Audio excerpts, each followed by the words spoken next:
The champagne was Dom Pérignon. I noticed because my sister Victoria had mentioned it 14 times during the reception speeches, making sure everyone understood that her wedding to Bradley Hamilton III was the social event of the season. The crystal flutes alone probably cost more than my monthly apartment rent, or at least, that's what my family assumed. To the happy couple, my father said, raising his glass for what felt like the 20th toast of the evening. May your success continue to multiply, just like Victoria's company has done this year. I smiled and raised my own glass, taking a small sip. The ballroom of the Hamilton Grand Hotel gleamed with thousands of fairy lights strung across the vaulted ceiling. Ice sculptures shaped like swans guarded each corner of the room. White roses cascaded from every surface. Victoria had spared no expense, though technically, it wasn't her expense to spare. My mother appeared at my elbow, her Vera Wang gown rustling against the polished marble floor. "Rachel, darling, you look..." She paused, examining my simple navy dress. "Understated." "Thank you, Mom. You know, Victoria offered to buy you something more appropriate for tonight. Something designer.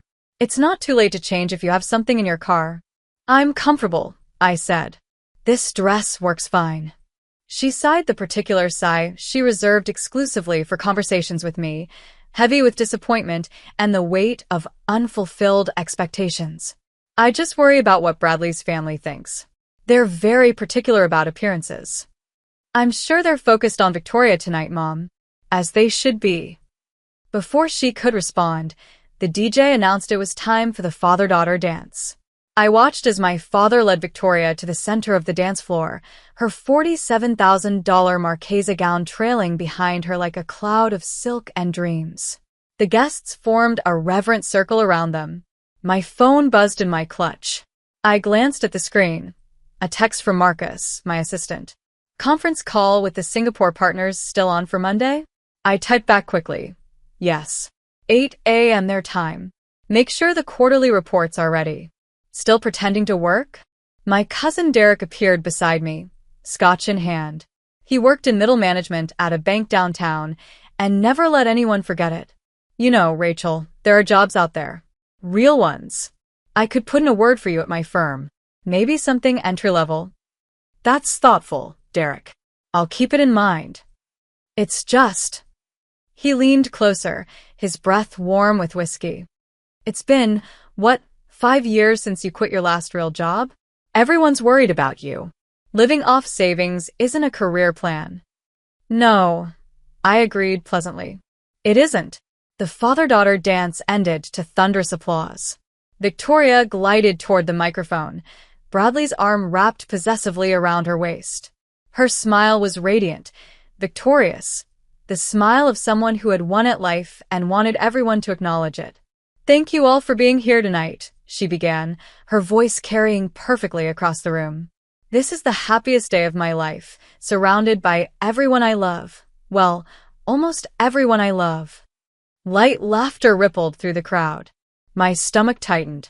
"I want to take a moment to thank my family. Dad, for teaching me that success is the only option. Mom, for showing me what grace under pressure looks like."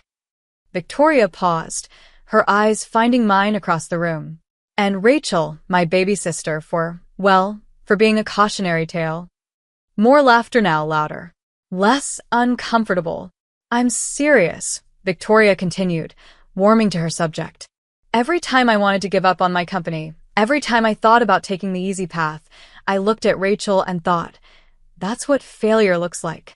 That's what happens when you don't push yourself." My mother was nodding along, her expression sympathetic. Dad had his arm around her shoulders. "She couldn't even keep a real job," Victoria told the wedding guests, her voice carrying across the silent ballroom. "Total failure. But I love her anyway." The room applauded. My family applauded. Bradley's parents, both of them surgeons at prestigious hospitals, applauded with polite confusion, probably wondering why the bride was publicly humiliating her own sister at her wedding reception. I kept dancing to the background music still playing softly through the speakers. My feet moved in small, graceful steps that I'd learned years ago when I'd briefly considered a career in dance before discovering my real calling. My Aunt Patricia caught my eye from across the room. Her expression carried that particular blend of pity and satisfaction that she'd perfected over decades of family gatherings. She raised her glass slightly in my direction, a mock toast to my continued failure. The rest of the evening proceeded according to script. I congratulated the happy couple. I posed for family photos, standing at the edge where I could be easily cropped out if necessary. I ate the $300 per plate dinner and complimented the wine selection. I was the perfect invisible guest. At 9:47 p.m., Victoria found me near the dessert table. No hard feelings about the speech, right? She wasn't asking. She was informing. I just wanted people to understand my journey. How far I've come despite having a sister who couldn't even finish her MBA. I understood, I said. It's just that my investors are here tonight. The Hamiltons have connections to Wellington Capital, and I'm trying to close a Series B round. They need to see that I'm the successful one in the family. Of course.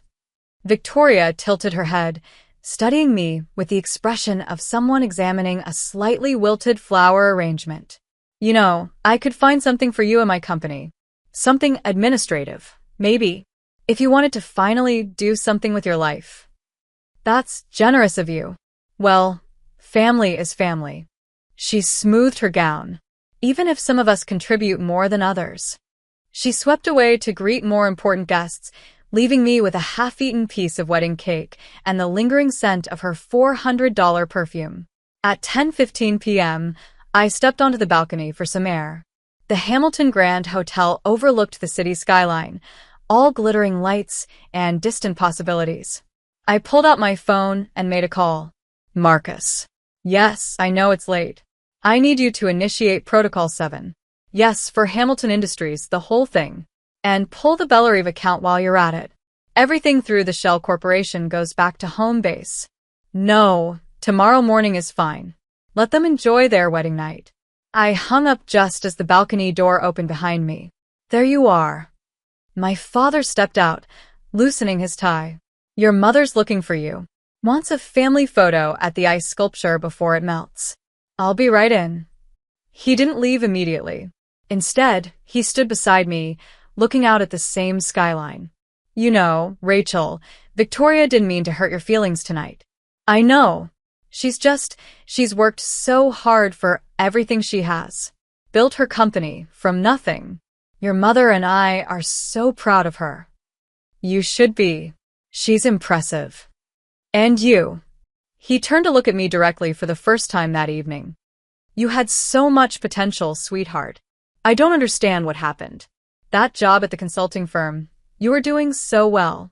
Then you just walked away. Started working on projects. He made air quotes around the words. Whatever that means. It means I found something more fulfilling. More fulfilling than success? Than making something of yourself. I smiled at him. Genuinely smiled, though he wouldn't understand why. Dad, what do you think success looks like? He gestured broadly. This. What your sister has. A thriving company, a good marriage, respect. The ability to host an event like this without worrying about the cost. And if I told you I could host 10 events like this without worrying about the cost? He laughed, but not unkindly. Rachel, honey, I've seen your apartment. I've seen your car. You don't have to pretend with me. I'm not pretending. Then you're delusional, which is worse. He put his hand on my shoulder. Look, I know I was hard on you when you were younger. Maybe I pushed too much, expected too much. But it's not too late to turn things around.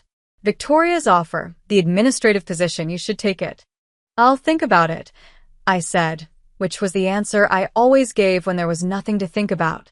We returned to the ballroom together. The party was reaching its crescendo. The band had launched into an energetic set. Guests were crowding the dance floor, and Victoria was holding court near the main table, surrounded by admirers and well-wishers. I noticed Bradley's father, Dr. Jonathan Hamilton, deep in conversation with a man I recognized, David Chen, one of the senior partners at Wellington Capital. They were discussing something intently, their heads bent close together. My phone buzzed again. A message from an unknown number. Ms. Monroe, this is James Whitfield from First National. We need to speak urgently regarding the Bellerive Holdings account. Please call at your earliest convenience. I silenced my phone and slipped it back into my clutch. At 11:30 p.m., the wedding cake was cut. Victoria and Bradley posed with a knife, their smiles frozen in photogenic perfection.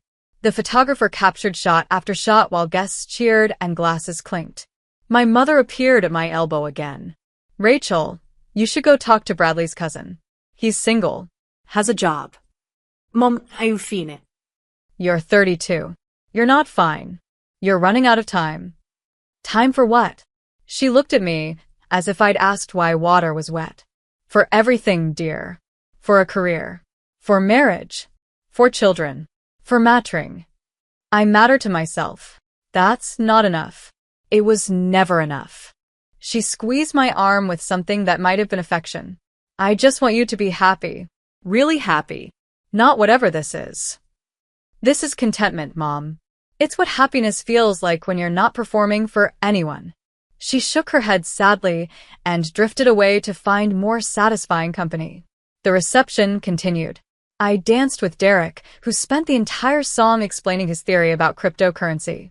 I chatted with Bradley's grandmother, a charming woman who was the only person all night who asked me what I enjoyed doing rather than what I did for work. I avoided my sister, which wasn't difficult. She was too busy basking in her triumph to notice my presence or absence.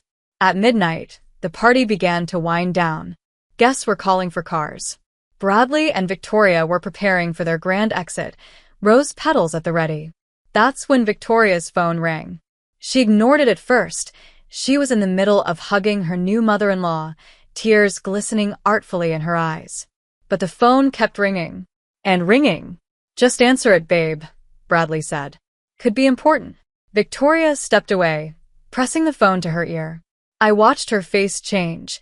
Confusion first, then disbelief, then something I'd never seen on my confident, successful sister before. Fear. What do you mean, withdrawn? Her voice carried further than she intended. Nearby guests turned to look. That's not possible. We have contracts. We have. She walked quickly toward a quieter corner, but I could still hear fragments. Anonymous investor, majority stake, breach of, can't do this. Bradley followed her, concern creasing his handsome face. Several of Wellington Capital's representatives exchanged glances. My phone buzzed. I glanced at it. A text from Marcus. Protocol 7 complete. Bellarive Holdings has officially divested from Hamilton Industries and all subsidiary accounts. Victoria Hamilton's company currently has approximately $847,000 in operational capital remaining, enough for roughly 8 weeks of operation at current burn rate. Also, James Whitfield from First National has been trying to reach you. Says it's urgent. I typed back. Tell James I'll call him Monday. And thank you, Marcus. Get some sleep. Victoria returned to the reception area, her face pale beneath her perfect makeup. Bradley had his arm around her, trying to console her, but she was shaking her head over and over. My father approached them, concerned. Victoria? What's wrong? The investor, she whispered, loud enough for me to hear from across the room. The anonymous investor who funded the Series A. The one who owns 51% of the company. They're pulling everything. What? Why? Did something happen? I don't know. The bank president called, James Whitfield himself. Can you imagine? At midnight on my wedding night, saying that Bellarive Holdings is divesting immediately. All $47 million of their investment. They're exercising some clause in the original contract that lets them withdraw if certain conditions aren't met. What conditions? Bradley asked. Victoria shook her head helplessly. Something about, I don't know, ethical standards? Community impact requirements? I never even read that part of the contract. My lawyers handled everything. David Chen from Wellington Capital materialized beside them, his expression grave. Victoria, I just got off the phone with my partners. I'm afraid this changes things regarding your Series B. Without Bellarive's backing, the risk profile of your company has changed significantly. David, please. I'm sorry. We'll need to revisit the terms. Substantially. My mother was hovering nearby, her face a mask of polished concern. Victoria, sweetheart, I'm sure this is just a misunderstanding. These things happen in business. Your father will call his contacts tomorrow. Mom, you don't understand. Victoria's voice cracked. Without that investment, I have 8 weeks of operating capital. Maybe 10 if I lay off half my staff. The company is done. Everything I built is done. The word spread through the remaining guests like a virus. The successful bride, humiliated on her wedding night. The thriving company, suddenly on life support. The golden child, tarnished. I remained at the dessert table, finishing my champagne. Aunt Patricia found me there, her earlier satisfaction replaced by something more predatory. Did you hear? Victoria's company is in trouble. Something about an investor pulling out. I heard. Such a shame. And on her wedding night, too. Aunt Patricia's voice dripped with false sympathy. I suppose success isn't as guaranteed as we all thought. I suppose not. At least you never had to worry about something like this happening to you. She patted my arm. That's the advantage of not having anything to lose. There are advantages to everything, Aunt Patricia. She wandered off to spread the news to other relatives, and I was finally alone with my thoughts and my rapidly emptying champagne glass. At 12:45 a.m., James Whitfield called again. This time, I answered. Ms. Monroe, thank you for taking my call. I apologize for the late hour, but the partners at Bellerive were insistent that this matter be handled immediately. It's no trouble, James. What can I do for you? Well, ma'am, as you know, the divestment from Hamilton Industries is complete as of 20 minutes ago. However, the board wanted me to confirm that the funds should be redirected to the standard holding account, or if you'd prefer, they be allocated to the new acquisition you mentioned last week. The holding account for now. We can discuss the acquisition on Monday. Very good. Also, Ms. Monroe, I feel I should mention, the CEO of Hamilton Industries, Victoria Hamilton, has been attempting to reach Bellerive Holdings through our offices. She's quite distressed. Should I provide her with your contact information? I watched Victoria across the room. She was sitting at a table now, her wedding dress pooling around her like a deflated cloud. Bradley was rubbing her shoulders while my parents stood nearby, looking helpless. No, James. I'll reach out to her directly when the time is right. Understood. Is there anything else I can help with tonight? That's all. Thank you for your efficiency. Of course, Ms. Monroe. Congratulations on the successful divestment. The ROI on the Hamilton Industries investment over the past 3 years was exceptional, 327% returns. One of Bellerive's best-performing assets. Sometimes you have to know when to cash out. Indeed, ma'am.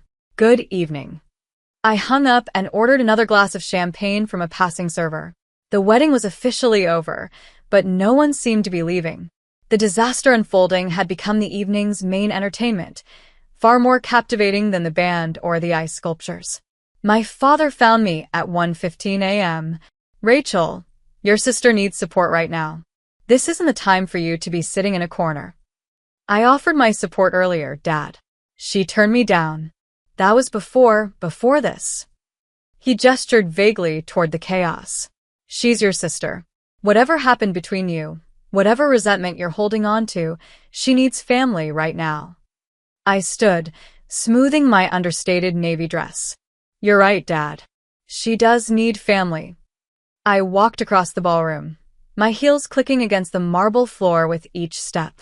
The remaining guests parted to let me through, curious about the approaching confrontation. Victoria looked up as I stopped in front of her table. Her mascara had run slightly. Her perfect hair was coming undone. She looked, for the first time in decades, like my actual sister instead of a carefully constructed image of success. What do you want, Rachel? Come to gloat. No. Then what? I pulled out a chair and sat across from her.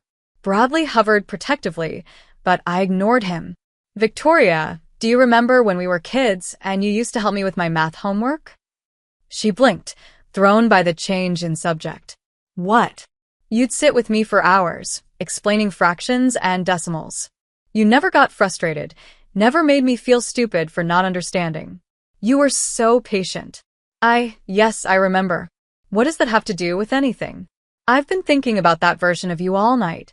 wondering where she went. Victoria's face hardened. She grew up.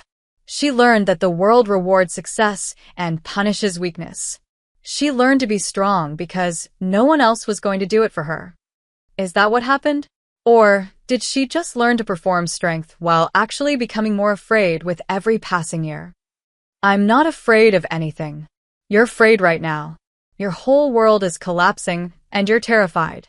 And that's okay, Victoria. That's human. Don't pretend to understand my world. You opted out of success. You don't know what it's like to have everything and watch it slip away. Actually, I said, I do. Victoria snorted. Please. You have nothing. I have Bellarive Holdings. The words dropped into the conversation like stones into still water. Victoria froze. Bradley straightened. My parents, hovering nearby, exchanged confused glances. What did you say? Victoria whispered. Bellarive Holdings. The anonymous investor who funded your Series A 3 years ago. The entity that owns 51% of your company, or rather owned until about 45 minutes ago. That's me. The silence stretched. I could feel dozens of eyes on us, could hear the sharp intake of breath from the remaining guests. That's not possible, Victoria said. Bellarive is a major investment firm. They manage hundreds of millions of dollars. You're nobody. I'm the founder and sole owner of Bellarive Holdings. I started it 7 years ago, after I left the consulting firm. Turns out I'm quite good at identifying undervalued opportunities and nurturing them to success. No. Victoria was shaking her head. No, this is some kind of sick joke. I pulled out my phone and dialed. James? Yes, sorry to bother you again. Could you please confirm for the people around me who owns Bellarive Holdings? Yes, on speaker is fine. James Whitfield's voice filled the air. Bellarive Holdings is a private investment firm wholly owned by Rachel Elizabeth Monroe. Ms. Monroe serves as the managing director and has final authority over all investment decisions. Is there anything else you need, Ms. Monroe? That's all, James. Thank you. I hung up. Victoria was staring at me like I'd grown a second head. 3 years ago, I said, you came to me looking for investment. You didn't know it was me, of course. All communications went through lawyers and intermediaries. But I read your business plan. I saw the potential in what you were building. And despite everything that had happened between us, I believed in your company. You invested $47 million in my company? I invested in a promising business. The fact that my sister happened to be running it was incidental. I paused. At least it was supposed to be incidental. The clause that allows me to withdraw for ethical violations, I added that specifically because I know you, Victoria. I wanted to believe you'd changed, but I needed a safety net. Ethical violations? Her voice rose. I haven't violated anything. You publicly humiliated your investor at your own wedding. You told 200 people that I was a failure, a cautionary tale, someone who couldn't keep a real job. I kept my voice calm, measured. You violated the dignity clause in our investment agreement. Section 7, paragraph 3. Investor shall not be subjected to public defamation, harassment, or intentional reputational harm by any principal of the invested company. I didn't know you were the investor. That doesn't matter. The clause exists. You violated it. The withdrawal is legally bulletproof. Victoria turned to Bradley, desperate. There has to be something we can do. Your family's lawyers. Bradley held up his hands. Victoria, if what she's saying is true, and it sounds like it is, then there's no legal recourse. You signed a contract with those terms. You broke those terms. She has every right to pull her money. But it's my company, my life's work. And it was my money, I said quietly. My money that built your company. My money that paid for your expansion, your staff, your fancy office downtown. My money that funded this wedding indirectly. I gestured around at the elaborate decorations. All those times you told people you were self-made, you were made by me. My mother stepped forward, her face pale. Rachel, you can't do this. She's your sister. She is my sister. The same sister who spent 10 years telling everyone I'm worthless. The same sister who didn't invite me to her engagement party because she was embarrassed by my lack of career. The same sister who, tonight, used her wedding reception to publicly mock me in front of 200 guests. I looked at my mother steadily. At what point, exactly, should I have kept subsidizing her success? This is revenge, my father said, his voice rough. Pure and simple. No, Dad. Revenge would be destroying her company completely. Revenge would be leaking this story to the press and watching her reputation crumble. Revenge would be buying her debt and calling it in. I stood up, smoothing my dress. This is just a correction. A rebalancing of the scales. Rachel. Victoria grabbed my arm. For the first time, I saw something genuine in her eyes. Not fear, not anger, but real desperation. Please. I'll apologize. I'll tell everyone the truth about you. I'll do whatever you want. Just please don't let my company die. I looked at her hand on my arm, then at her face. Do you remember what you said earlier tonight? When you offered me an administrative position at your company? She shook her head mutely. You said, family is family, even if some of us contribute more than others. I gently removed her hand. You were right. Family is family. And tonight, I contributed more than you could possibly imagine. I turned and walked toward the exit. The crowd parted around me, their faces a mixture of shock, awe, and the particular gleeful horror that comes from witnessing a spectacular family drama. My father caught up with me at the door. Rachel, wait. We need to talk about this. We can talk Monday, Dad. I have office hours on Monday afternoons. Office hours? What are you? I'm the managing director of a $2.3 billion investment portfolio. I have office hours. I smiled at him, genuinely this time. You can make an appointment through my assistant. I stepped out into the cool night air. A black car was already waiting at the curb. Marcus had arranged it hours ago, anticipating this moment. As I slid into the back seat, my phone buzzed one final time. A text from a number I didn't recognize. This is Bradley. Victoria is inconsolable. Is there any way to undo this? Please. Name your price. I typed back, tell Victoria to read section 12 of the investment agreement. The reinstatement clause. If she completes all requirements within 30 days, Bellarive will consider reinvesting. But the requirements are specific, and one of them involves a public acknowledgement of who really built her success. Her choice. I sent the message and tucked my phone away. The city lights blurred past my window as the car glided through the empty streets. Tomorrow, the financial news would be buzzing with speculation about Bellarive Holdings' sudden divestment from a promising tech company. My phone would ring with calls from reporters, analysts, and curious investors. But tonight, I was just Rachel, the younger sister who couldn't keep a real job. The family failure who'd somehow managed to quietly amass a fortune while everyone was busy underestimating her. The champagne warmth was fading, replaced by something more satisfying, the quiet certainty that I had never, not once, lost my composure. Not when Victoria mocked me. Not when my parents dismissed me. Not when I held the power to destroy my sister's entire life and chose, instead, to offer her a path forward. That, I thought as the car carried me home, was the real difference between us. Victoria built an empire on borrowed money and borrowed confidence. I built mine on patience, silence, and the absolute conviction that success means nothing if you have to tear down others to achieve it. My phone buzzed one last time. A text from Marcus. Everything okay? The office is ready for Monday. I typed back. Everything is fine. See you at 8. Outside, the first hints of dawn were touching the sky.